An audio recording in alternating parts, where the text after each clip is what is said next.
Duulan sa 1,000 nga mga panggabi nga sidewalk vendor sa Kugod Market dinhi sa Cagayan de Oro City ang gipang organisa o gipang balhin sa nagkadaiyang dalan palibot sa merkado. Ang Kugod Market ang pinakadako nga merkado publiko ni ining syudad. Halos tanan baligya makita diring dapita. Ang pagbalhin sa mga sidewalk vendors isa sa mga pamaagi nga matagaan og saktong pwesto apan sila gitugutan lamang ang mamaligya alas 6 sa gabi hangtod alas 6 sa buntag. Kining pagbalhin sa mga vendors alayon sa paningkamot sa dakbayan sa Cagayan de Oro nga mahapsay ang mga dalan palibot sa merkado. Matod pa ni City Councilor Eric Salcedo, sugod ni karon ang pag-relocate sa 699 ka vendors.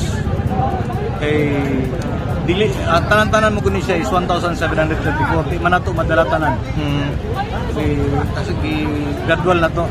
Gikan karon padulong sa Saturday, kumpleto na ni siya.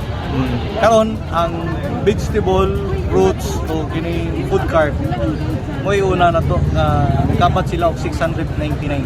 Kay kini siya nga area ang Captain Vicente Roa wala gi-allow ni Mayor sa naay magbaligya. Nanay tagya.